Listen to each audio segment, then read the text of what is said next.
Track 2. Unit 1. Listening 1. Life events. Today on the show, we are talking about life events that affect one's identity. We have with us Dan Morgan, who interviewed over 100 people. He asked them all the same question. What was a life event that affected your self-identity?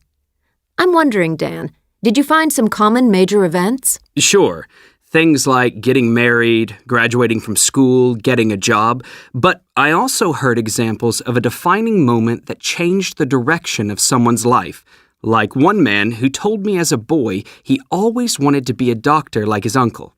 Then, one day, while watching TV, he suddenly knew he wanted to be a journalist instead. Interesting. Well, let's listen to snippets from a few interviews. Can you play us some typical examples of the kinds of things people told you? Sure. Here's from an interview with a 25-year-old woman. For me, a major life event that changed my self-identity was getting married. Before I got married, I felt identified as my parents' daughter, my grandparents' granddaughter, my aunts and uncles' niece, a sister to my brothers.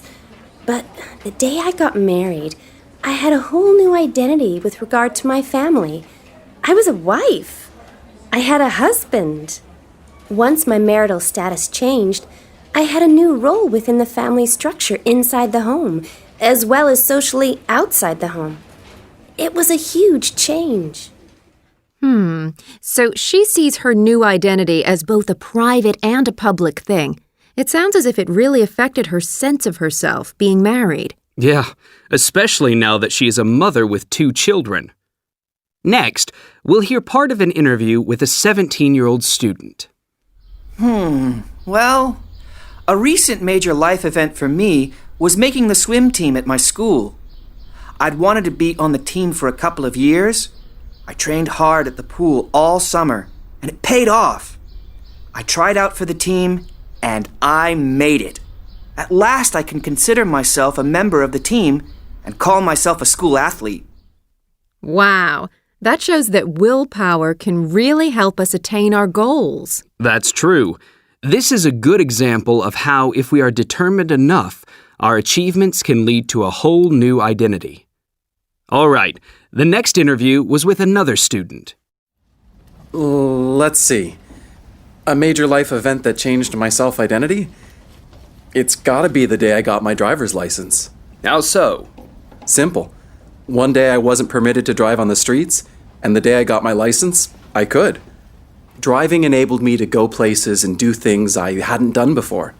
I felt like I was one step closer to being an adult and making more of my own decisions. Where was the first place you drove? Oh, I just drove down to the end of my street with my family. I was very nervous at first. Yeah, I still remember how nervous I was the first time I drove. No kidding. Speaking of the first time of doing something, my final interview is with a woman, a grandmother, who found a new hobby later in life. I was at my grandson's school a few years ago, and the students needed help painting a sign for the school fair. I'm 66 years old and had never painted. I discovered not only was I good at it, but that I loved it. Now it's my hobby. I paint every chance I get. I never thought I'd call myself an artist at my age. That's fantastic. It goes to show we can discover something new about our true identity at any time. Do you think that...